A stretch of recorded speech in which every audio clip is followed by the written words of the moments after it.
So, welcome to season 2. Woohoo. I feel like we had some lessons learned from season 1 and we decided to take a little break to revamp. So, there's 3 big changes that are happening to the podcast or that have happened. So, the first one is that we invited our dear friend Jazz to join us as part of Sour and Salty. So, you guys have heard her in a couple of episodes.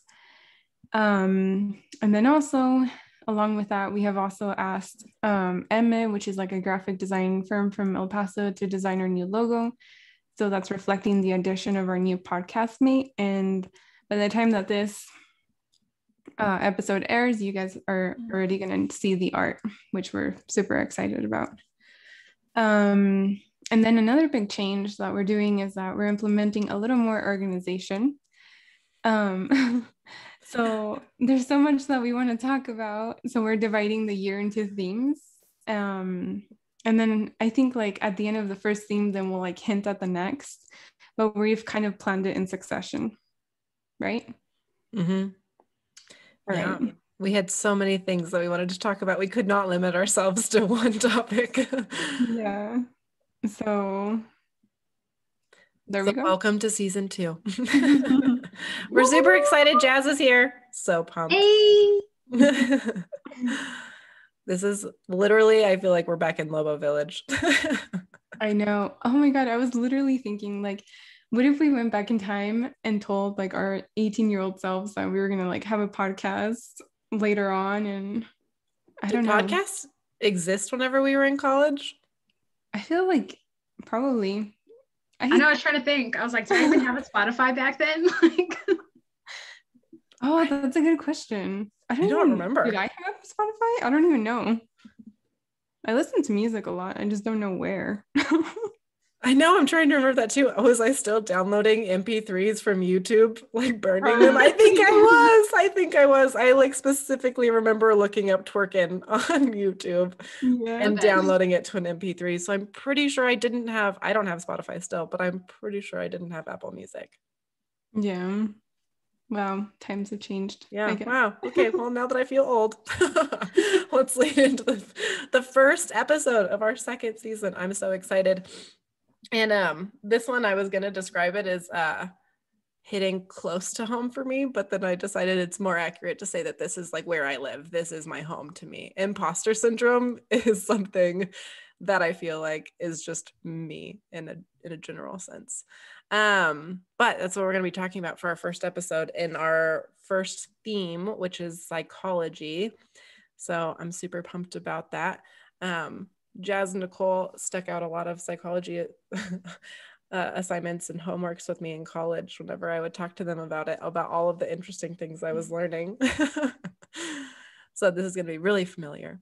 But imposter syndrome. So first I'm just going to define it a little bit and then we're going to jump into it. But it was originally described as imposter phenomenon, and it was developed by psychologists Pauline Clance and Suzanne Imes.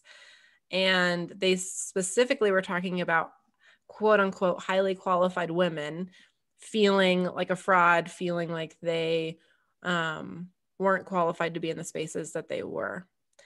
So since then, it's been known more as imposter syndrome, and it's basically just that same thing of, feeling like none of my accolades, none of my education, none of it is sinking into who I am. And, I'm here by some kind of mistake. Like no one actually knows who I am. And once they catch me, I'm going to be out for sure.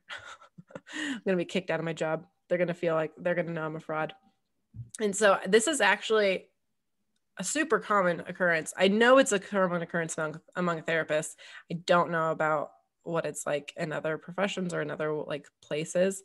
But it's also not just women. And it began talking about women, but now, I definitely think that this is across all genders, race, class, everything. So that's just a little bit about kind of where it started, but now it's bigger than any of that. Totally. I feel like when I can't remember who I first heard this from, but it was like somewhere on Twitter I saw this, and I remember being like, "What is this?" Because I feel like this is me, and I feel like you were saying, like the more you look at it, you're like, yeah, it's not. I mean, it's with work, schooling, like just a lot of things where you're like, someone is going to out me for being a fraud, for me thinking that I know what I'm doing and I don't. And it's this pressure you have on yourself. And then it's one of those things you're like, where does this come from? Like, why am I even doubting? Like, where are these feelings even popping up from? And that was a lot of things that I was looking up at. And I ended up talking about the workforce, where it's basically talking about like, let's just make things a little more open. Like, let's talk about things more so that people are aware of like, hey, I'm feeling the same way. It's okay. Like, Yes. Mm-hmm. Who wants to go? Did you have something to say, Nicole? No, yeah, I did. Okay, so something that you just said, Jazz, like struck with me when you said like, where is this coming from? And I was just wondering because I kind of read the paper that those two psychologists wrote, or I mean, I didn't read the whole thing, but I was just wondering like, why did the study begin with women specifically? Like that was obviously like a question that I had at first. And then you said, well, where is this born out of? And then, so I basically started also looking at how, well, women of color, well, just people, like all genders of color, are also like very impacted by this imposter syndrome. And I guess, so kind of like the conclusion or like different things that I've read, and then also just thinking about it, is that, well, like in a world of white male dominated professions, like how are we not to feel like imposters? Like if you're not a white male, like anybody else is not going to feel like they ever fit in. And like you have to like try harder to prove that, right? And so I feel like that's where that feeling is kind of born out of. Yeah, absolutely. It was kind of born in a place of, and so whenever I was looking into this is whenever I was talking about earlier before we started recording, this took a different turn than I had anticipated. But it was because it led me to understand more of where it was coming from in the way that it's worse for minorities, it's worse for women, especially if those intersect, right? Women, specifically women of color, but it's in spaces where they originally didn't belong, quote unquote, you know what I mean? Like weren't allowed. Mm-hmm. And so it's this environment is still, they don't, you're feeling like we don't belong. We're not feeling like we belong in this place because for years before we hadn't. And so I think that is why it originally was kind of focused on women, because women were experiencing this more in male dominated fields because they had never been in these spaces before. And so it felt weird to take up space because they had never been able to take up space. They were never there to take up space before. But yeah, so it led me, I don't know if y'all read that article, Stop Telling Women They Have Imposter Syndrome. Did y'all find that? Mm-hmm. Oh, I feel like I did skim that one. I found another one almost along this line of what you're talking about. Actually, and I want to pull up the quote because I feel like when I read it, I was like, this is it. So the the article is called "You're Not a Fraud. Here's How to Recognize and Overcome Imposter Syndrome." And that's kind of what I was talking about, was like women as well as race. And so I was saying that it was like awareness of the bias against your gender or race might lead you to work harder in order to disprove harmful stereotypes. And it's exactly what you're saying, where it's like, you spend so much time thinking about, okay, how am I going to perceive? Well, now I need to combat that. I'm like, it's stressful. Mm-hmm. Mm-hmm. It is. And it's, it makes sense whenever we look at the environment versus the individual. And one thing that I kind of found in what I was reading is that by naming this imposter syndrome, we're basically blaming the individual for something that they already are feeling themselves doubting them. Like they're already doubting themselves. And now we're adding like, well, it's your fault because you have this syndrome. And so it just makes it seem like we're just kind of giving it an individual problem with an individual name instead of looking at the environment and saying, well, how is this coming about? Why are they feeling like they have imposter syndrome? Is it something in the environment? Are there biases that we haven't addressed? Is there, Is there gaslighting happening at work or in other, and this can happen, I think, even in, okay, to be honest, real honesty, vulnerable time, starting a podcast, whenever I was like, I don't have anything important to say, who is going to listen to a podcast? And so even just, am I even a good enough person to be doing a podcast? Like there's a requirement. And so it's just, it's in these spaces. And so you can have it in all of it, right? There's all of those places you can have that self-doubt, but it's naming it as a syndrome instead of just the normal self-doubt that we would feel and be able to kind of build this resiliency to. Mm-hmm. I'm kind of going to put you on the spot, Carly. No. It's because this is your theme. But something that I read about that you also kind of talked about is that, okay, there's like a problem in calling it a syndrome, right? Mm-hmm.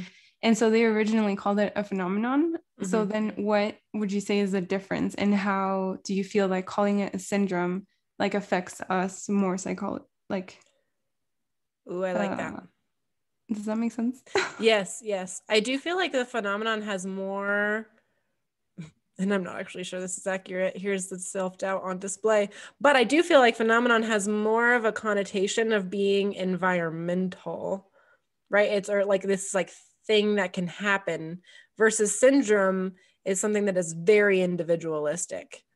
Mm-hmm. Like I don't really give a company a syndrome or, a group of people a syndrome. It's more so it's an individual experience if you have a syndrome. I mean, if you ever think about trying to think of other syndromes now, but I can't. Well, whenever I talked to Devin about what we were doing the podcast on, I said we were doing imposter syndrome. And I said, because it's a personal experience for me and I'm really excited to talk about it. And he said, isn't that whenever you fall in love with your captor? How is that a personal experience for you? And I was like, oh, Stockholm syndrome. So, but again, okay, that was the only other syndrome I could think of, but Stockholm syndrome, that's about an individual experience, right? And so syndrome has that individual connotation. And so I think, at least if we're going back to imposter phenomenon, it has a little bit more of an environmental context. But I also think imposter, think of even know what the name is, imposter. Like, I am a fraud. I am imposing on this space that I should not be in. And so it's the name as a whole, instead of just self-doubt or, questioning biases, whatever it may be. Yeah, like it puts the blame on the person, not an external situation that's happening. Right. The environment. Mm-hmm. Or like the context, whatever you want to call it. Interesting. Yeah, that was a good question though. That's a good thought. I wasn't gonna personally put you like in a spot, like in an uncomfortable place, but I can roll with it. I don't know. Yeah, like you said, like I had heard about it before, and then I read about it, and then I kind of questioned myself, and then I feel like I think it's so normal for people to feel like this. Like you always feel like not good enough, like you don't belong, right? Mm-hmm. And you have to like work extra hard to prove it. And so then I also feel like this imposter, whatever, I think we should call it phenomenon, really like has set, let me think about how I'm going to say this, like feeling like we always have to be proving ourselves and like prove that we're not imposters or like we're not frauds has also almost like set this like new standard. And I feel like of like people like overworking themselves and like saying, oh, that's the new normal. Does that make sense? Yeah. And I love that, taking that thought to a kind of even our culture and what our culture says about, you need to be overworking, you need to be over functioning, sacrifice sleep, sacrifice your family, whatever it is to be successful. Mm-hmm. Yeah, I feel like we're in the age of like praising burnout, where it's like, if you're not burnt out, miserable, you're not living. And it's like, why is that the standard? Right. Yeah. If you're not burnt out, you're not good enough, literally. Like, that's architecture for you. But I'm sure it's like a lot of professions, right? But I feel like that is like definitely like a motto in architecture. Like even starting at school throughout the profession, like if you are not feel exhausted and like lifeless, then you're not doing enough. It's And really I feel like what's wild is like that people will question you about it, where it's like, oh, well, I was so tired. Like, you seem rested. Like, you obviously aren't working as hard. Like, people want to place blame if you don't seem as like tired as them, or if they perceive you to not putting in the same amount of effort. Like, it's almost a competition of be tired, be burnt out, be like, push yourself to perfection, where it's like, okay, well, we're all on different paths. It's going to look different for everybody. And I think that's the problem, is not talking enough about stuff. And like, we praise the, hey, you went from point A to point Z and you didn't. It's like, okay, well, you didn't see everything in between to get there. Mm-hmm. Right. Instead of comparing yourself to others. And because I mean, that's the thing, you never know what anyone else's journey has been kind of getting to that point. And there's not one right way to get to any point, from A to Z. And I think even whenever we compare ourselves to others, like whenever I feel like I kind of have this imposter phenomenon, it is because it's like, well, these other people are doing this, this, and this, and I'm not doing that. Or like maybe these other people would be more qualified to do this, this, and this because of this, and I haven't done that. And it's, falling short in this comparison game too. Mm-hmm. All about the perceptions of everything. I feel that way too, where I have to check myself and be like, I don't know their full story. I can't doubt myself based off of snapshots of others that I see. Mm-hmm. So going with confidence. Yeah. So, okay, where have y'all felt this before? If this is something that y'all have felt, where have you felt it? Like in what context? I would say within school and my profession. That's why I taught, like, that's why I said that I feel like that's something that you feel in architecture, or at least I have, and especially like as a minority, right? Like as a woman and like of color. I don't know. And then it is exactly that, because it is like such a white male, like dominant field. And so I feel like you have to try extra hard to prove yourself. And I don't know. So I feel like I felt that like during school, and especially because I won like awards and I really like questioned it. And I was like, how? Like, I didn't feel like I was good enough, or I didn't feel like I deserved it. But then I don't know. Then I had to like kind of take a step back and be like, no, I actually work really hard for what I do, and I do have like talent, Mm-hmm. But then I don't know, like it goes kind of back and forth, and I don't know how you guys feel like about it. I don't know if you like consistently feel like a fraud, or like if your mind like changes and you're like, oh yeah, I feel like a fraud, and then like all of a sudden you like kind of switch and you're like, oh no, like actually I deserve like where I am or what I've done or like my achievements. So I don't know. What about you guys? Totally. I've gone back and forth in that switch, and I felt this in college and in jobs, where I was constantly like beating myself down about things. And it didn't matter if I was getting praise for something, like, oh, you did a good job, this is great. I'm like, I don't believe you. I think you're lying to me, because it's not like my best isn't good enough. I feel like I'm pretending I know something that I don't. I don't feel like my skills are where I think they should be. And then, like you were saying, Nicole, then I'd switch and be like, well, no, look how far I've come. I'm doing awesome. And then immediately I'm like, but no, it's not enough. Mm-hmm. Mm-hmm. No, absolutely. And I think I kind of have that switch back and forth too. I'll have those feelings of feeling like a fraud, those feelings of self-doubt. And I think I try to challenge those, by reminding myself, okay, but I did get an education in this, and, I do work hard, and it's not, me being here is not a mistake. There's a reason that I'm here. But then I feel like I have to do constantly go back and forth. And I almost wonder if that's like and this might be taking it into a different direction too, but even like women feeling confident. Like, I feel like if I ever felt confident, that came off as stuck up or cocky. And so it's like, I don't know how to feel confident. I think I feel like I need to be more humble than that. But then my humility goes to this level of like, well, then I just don't belong here, and I don't know anything of what I'm doing, right? Like, there is no happy medium in between those two.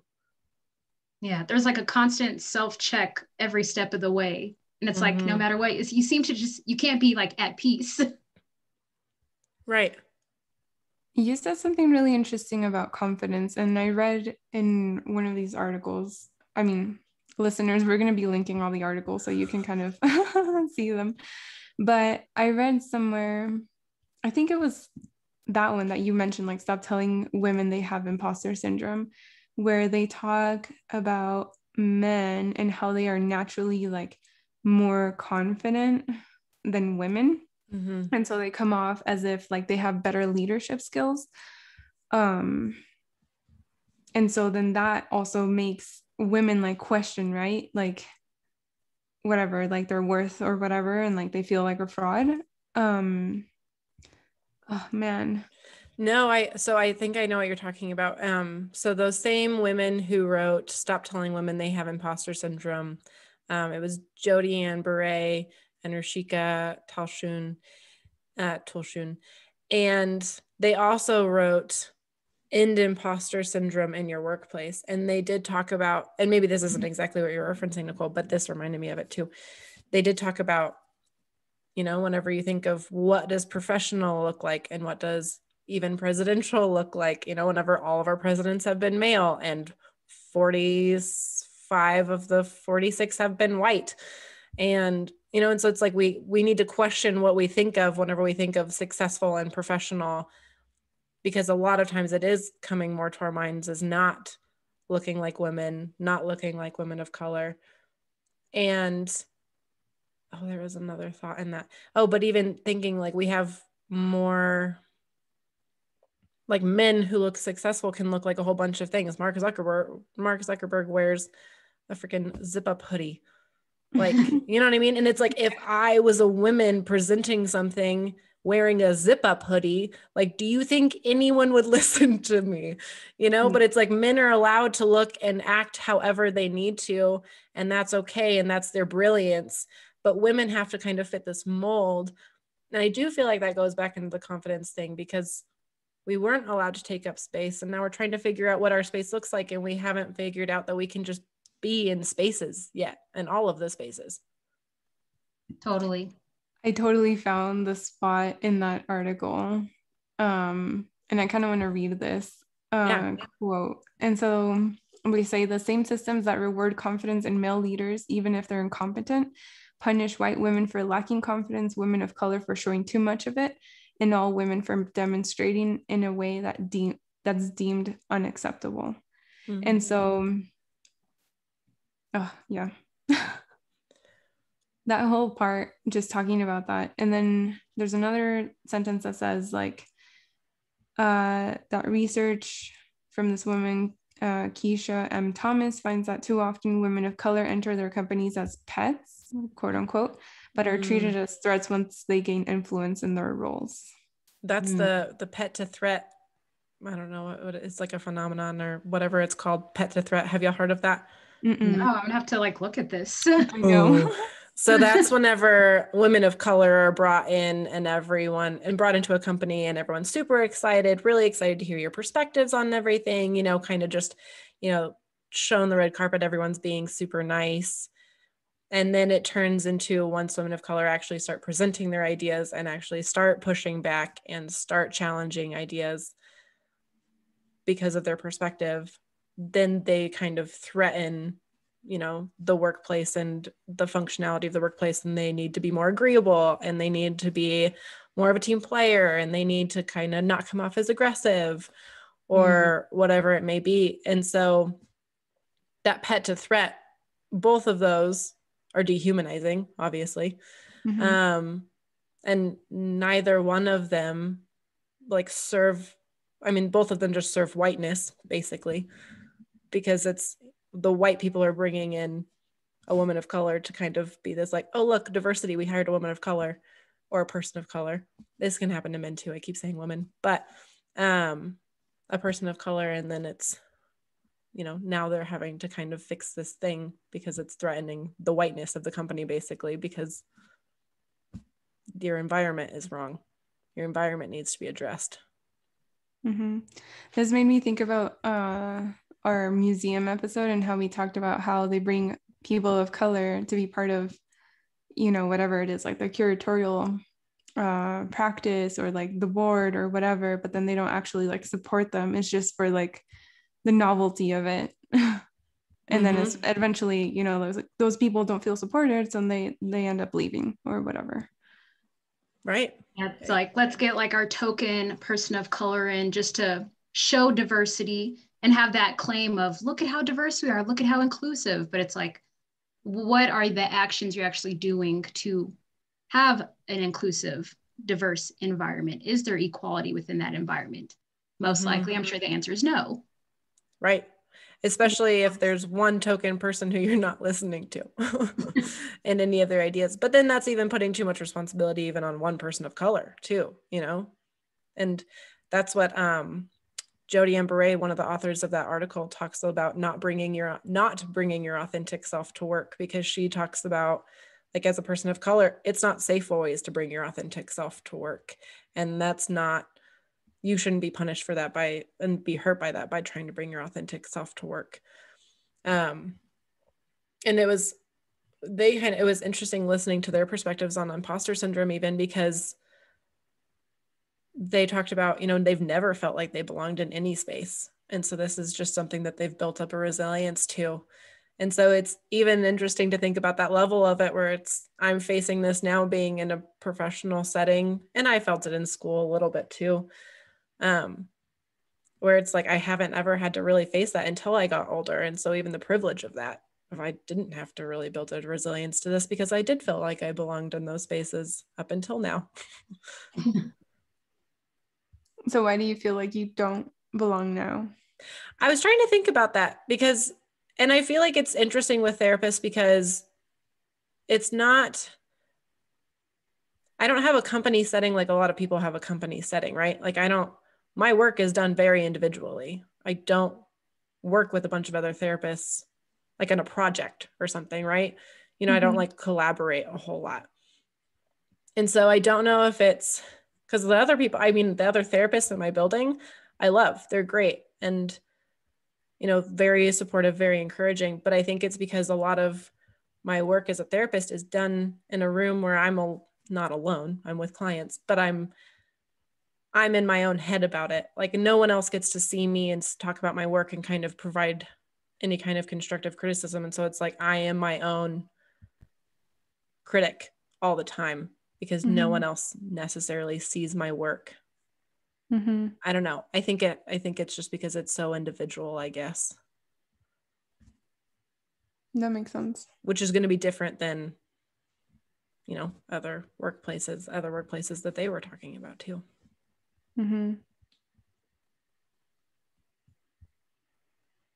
Yeah, it seems like this phenomenon, and that's the thing where it's like it spans so many different types of experiences and for different people.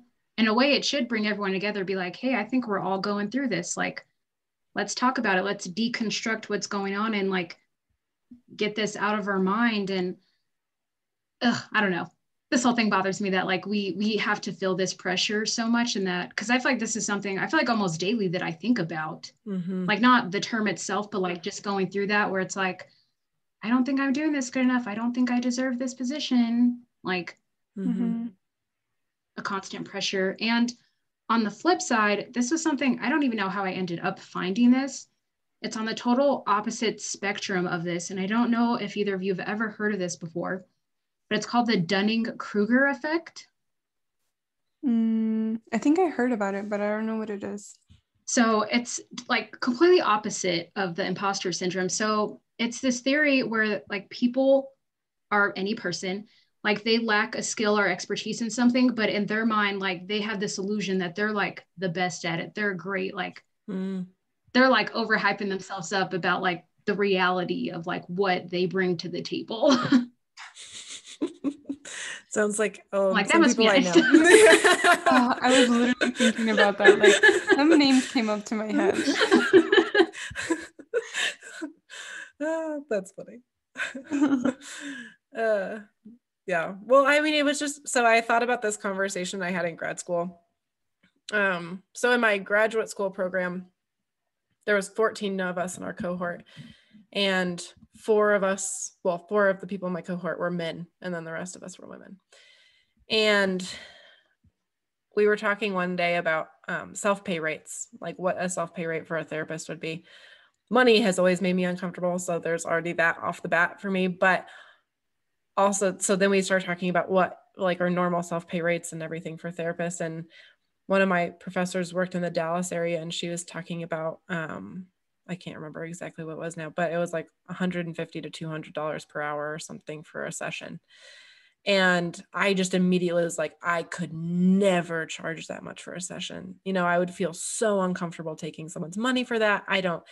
Nothing I do is worth that amount of money. You know, I just like immediately started doubting everything and just could not even fathom making that much for what I'm doing. And it was so interesting because most of the men in my class had no problem being like, oh yeah, 150 to I'm going to 200, you know? And it was so interesting because it's just like, how are you comfortable with that? And I'm over here like, for them, that I was feel almost bad. like the minimum. Yes, I was like, I feel bad for taking like $30 from someone. So like per session, let alone 150 to 200. And it's, you know, why? Because I'm getting a master's in this. I have dedicated time and money to this, to my education. And so there is that side of it, but it was just so interesting to see the different perspectives on even like what it were worth and what people think that they're worth versus not.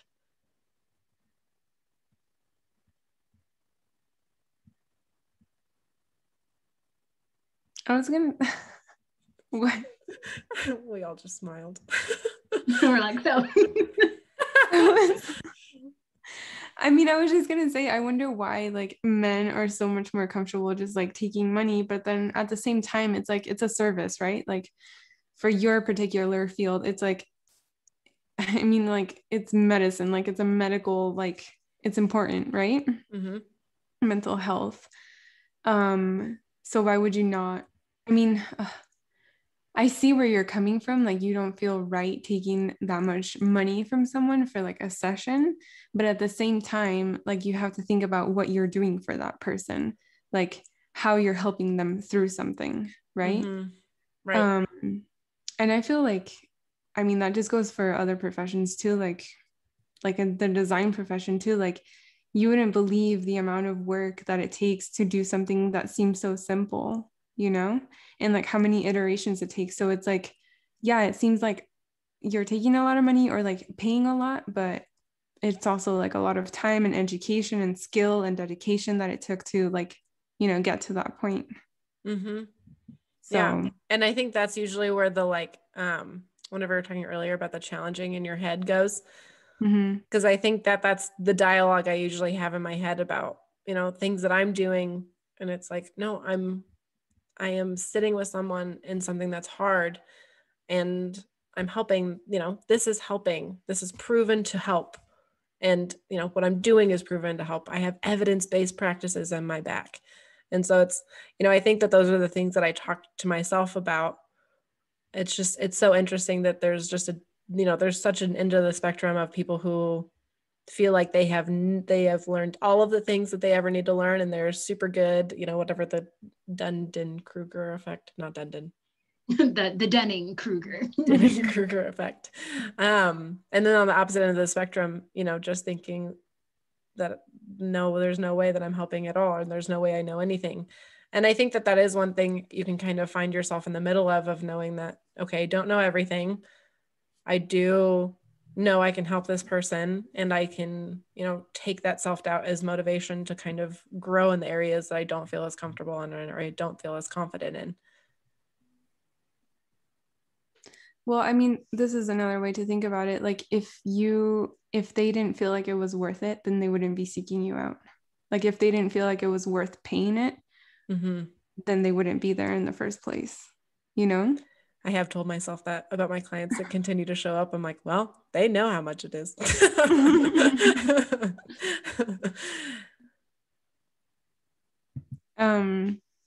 Something else that I kind of wanted to talk about, or maybe you guys have an opinion about it that we didn't really hit, was I read in an article, let me see, it's called Why is there a higher rate of imposter syndrome among, how do you say this word? Well, how do you It's spell like it? BIPOC. Oh, It's like, that's I know it's like an acronym. You know, like an acronym. acronym, I'm but trying to how think do if you I've say heard Is it? it people say it by. I'm BIPOC? trying to think if I've heard them by POC or did you say Mhm. every letter?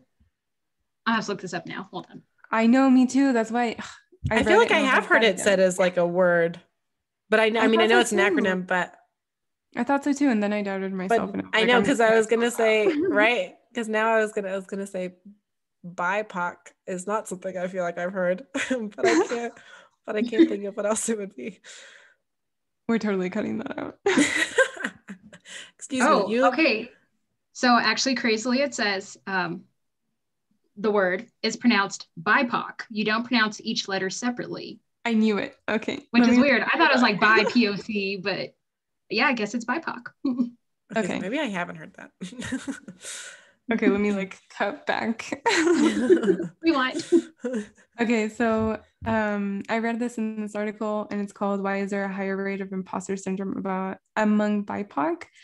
And so something that they talk about is that, quote, common characteristics of imposters' families include priority of intelligence and success, lack of positive reinforcement, disparity between feedback received from the family versus feedback received from the outside world, and perceptions of imposters that their interests and talents deviate from the family's interests and talents. So, along with just like the cultural or like societal context or like racism or, just being a minority, I feel like it also has to do a lot with your family and like the way that they raised you. Like if they're consistently hard on you, right? Like then you feel like you have to like consistently try harder and harder, and like it goes back to like not being good enough again. Like they influence your internal dialogue more. Yeah, it's like how it shapes you if all you've heard is criticism or, you got to aim higher, you got to reach more. Then in your mind, you're always like, all right, this isn't enough. I need to do more. I'm not.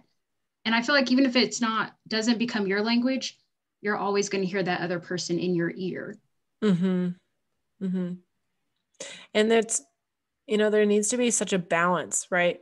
It's like, yes, I can do more and what I'm doing is good.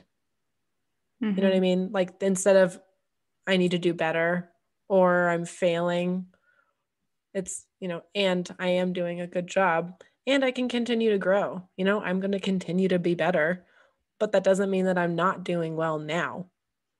Yeah. There was, I don't remember what the quote is, but, it's basically about don't look so forward to the destination, like enjoy the journey. That same thing is like, give yourself the kudos, give yourself the pat on the back and be like, I'm still getting there, but hey, I'm on my way. And that's something in itself. Right. And everyone that you've ever looked up to had to be on their way there. It's just like you said earlier about we just see where they started and then we see where they ended. But they had to grow that entire time and learn that entire time through countless mistakes, probably, like the rest of us. And it's hard because I feel like in our mind, we're so trained to be like, okay, life is linear. And it's like, well, the path to success or to whatever you're trying to achieve or whatever you're doubting yourself about, well, maybe it's not linear and there's going to be some up and downs, but that doesn't mean you're not getting somewhere. Like it's still progression. Right. And progress is still success, right? I mean, I think being static is more of the enemy than just making small steps forward or even learning and kind of taking a step back. So do you feel either of you like there is some sort of like I wouldn't say like solution, but something to like maybe shut the imposter voice in your head, or like the voice that says that you're an imposter? I think I have, Jazz, did you want to go first? Oh no, you can go. I think I have kind of like a twofold one. One, I think that this is so individualistic, and I don't really love being individualistic a whole lot. I like I like thinking about a community. I like thinking about other people. And so the fact that this is it's an individual thing and it makes it feel more individualistic. I mean, it's so self-centered just thinking about I'm not good enough. I can't do this, blah, blah, blah, me. I think that I like kind of thinking about it from a different perspective of if I'm not thinking about it from an individual perspective, then thinking bigger than that. And so for me, big picture, I mean, that includes like faith to me. So I think about the fact that like, I tell myself I'm called to be in these spaces. I know like I am here for a reason. There's a purpose in me being here. And I think on the other hand, I also do try and kind of take the self-doubt and just remind myself, one, of the fact that I'm successful, I'm doing things well, I have successes, and that I can continue to grow, and that's okay. And kind of take that self-doubt as motivation. Mm-hmm. That's on a good day. Yeah, I feel like for me, two parts. It's kind of like introspective first, where I just kind of reflect on where is this stemming from, and then kind of telling myself, is there any truth to what I'm feeling right now? Like taking a step back and being like, what's the real issue here? It has nothing to do with this, and this, like that. And then kind of going outwardly and just talking with other people. So I'm like, okay, I'm not just alone in this. But also I feel like people give me other perspectives on the situation from like how I originally saw it. I'm like, okay, I'm seeing something else here now. Like this is helping. So first within, but then without. Mm-hmm. I like that question too. Is this true? What I'm thinking. Yeah, that's why I feel, because half the time I feel like when I'm putting all this doubt on myself and I'm like, you're not good enough, you don't have the education, you don't have the background. I'm like, well, okay, like a lot of people don't either, but yet, and then right. I'm just kind of like, I'm telling myself these lies to put myself down when I'm like, let's step back here. Mm-hmm. Yeah. Well, I don't remember which article it was, but one of the women who wrote that article, I think they talked about telling that voice, like, they're lying. That voice is lying. It's lying to you. What about you, Nicole? I mean, like I said, I kind of go back and forth and it just depends on the day, like if it's a bad day or a good day. But I think it's just important to realize, like I've said before, like how much time and effort and whatever, like dedication you put into what you do, and like realize that you are like deserving of your successes, even if it feels like the world is telling you you're not. But then I also feel like, I don't know, personally, I also feel like it's my own like perfectionism that gets me there, into feeling like not good enough, or no matter what it is, it's not good enough. So I don't know. Like Jazz said, like, well, and like you said too, like you just have to realize, like is this real? Like, is it like, are my thoughts, I don't know, like valid, or am I just attacking myself? Right. Is it true? Because I think, I mean, the thing is that everyone experiences self-doubt. And so that doesn't make us problematic in any way. All of us experience self-doubt. But I do think it is asking ourselves, is that true? And is that helpful? Maybe I do need to grow in that area, but is me beating myself about it in this moment helpful? No. Like, no, the answer is no. That me feeling shame about this is not going to make me a better person. It's not going to make me a better therapist or a better friend or a better wife, whatever it is. But I do think I read something about perfectionism the other day, and how it's so, what's the word? Paralyzing, because sometimes you just don't do something until you feel like you can get it perfect. And it's like, sometimes you just gotta try and just know that like, this is gonna be a mess and I'm gonna do it anyway. And I think I have to tell myself that too. Man, that like really resonated with me, like when you said that it's paralyzing. And so then that it's so paralyzing that you don't even start because Yes. like you don't know how, or like you put like these like mind blocks. Mm-hmm. I've seen that about procrastination where people were like saying about like, you know, you can't put down procrastinators, but it's like it stems from like a level of perfection where you're like, you don't want to fail, so you just don't start. And I feel like that was me all of college, where I'm like, I'll wait to the last possible second. Like that was my phrase. I was always like, there's still time. There's still time. Like, because there was, and I'll get to it when I'm like feeling better about it. This is why we were friends in college. We were both procrastinating everything until the last possible minute whenever we were like, oh crap, I have to do this right now. I don't have any other time to overanalyze it. I just have to do it. Yeah, and that's why yes, that's why I never even thought, like, I think I knew other people who were perfectionists and they just did things perfectly, it seemed like. And so to me, I just thought, I am not a perfectionist. Nothing I do looks perfect. And then I started to realize nothing I do, because I don't do a lot, because I'm holding myself back whenever I'm procrastinating and I'm like not doing things because I just feel like it's going to be a mess and it's not going to be perfect. So I just don't do it. And I was like, oh, sure. Self-sabotage. Cool. You're like, this is what's happening. This is what's happening. And I feel like when I realized that, I was like, yes, that's exactly the point. It's not that I don't want to do something, but it's like, I already have set myself up. It's going to be bad. So I just don't, I'll wait. Right? I don't want to do the bad thing. That seems uncomfortable. I didn't even know that about you guys, about like procrastinating. Oh, I know you were so good. Nicole, you were so good in college. I remember you working on things so dedicatedly for like, just, you were like working on projects ahead of time, which I'm sure is also probably you had to for architecture because you had to like build little things. I always remember that looked super time consuming.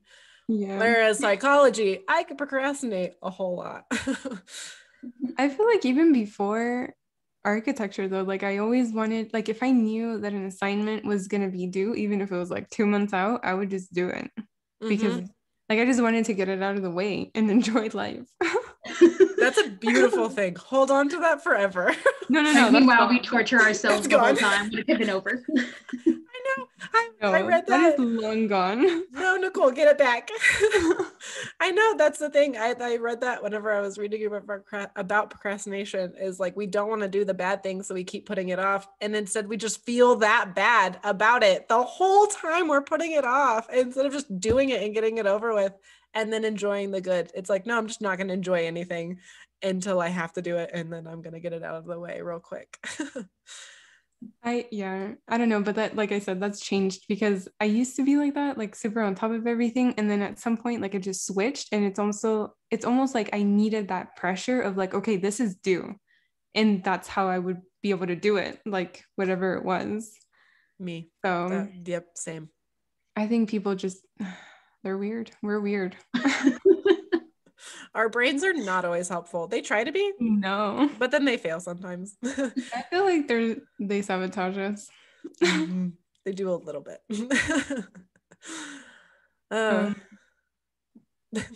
But use all of our advice on imposter syndrome. Don't have advice on procrastination yet. Start small. I don't know. Right. Just start. Just start. Just move. Make progress. Yeah, don't think about like the end product. You just need to do it. Mm-hmm. You know what? You know how I feel about that? Like, how do you feel? How I feel about that right now does that make sense? It made sense until you added a with on the end. And then I lost that part threw me off too. Okay. Forget about it. Anyways. No, I wanted to know the point. Okay. I was just gonna say that Jazz and I said that we were gonna do book club and we were gonna read Dune. Hey! I have the book here right now. I was so excited because I love the movie. It's beautiful. And I bought the book and I got it. And it's like this thick. It's huge. And I was like, oh my God, like, how am I even going to start this? The first page, the first sentence. Just start. Yeah. And so I think it was literally like the first day that we got it, and Jazz was like, "Oh, I'm on page 60," and I was like, "Oh my god." Jazz, I know, the then later on, I procrastinator was is like, gone. "Did you finish this part yet?" She's like, and I'm like, "Oh, okay, no worries, no worries." No pressure.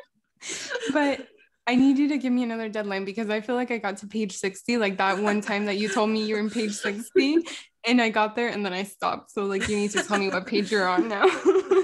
Our personality switch. Now I'm like organizing myself to be like, all right, you're gonna do this day and this day. Okay, I'm the only one that's remained static, so someone needs to tell me how they got out of that and changed.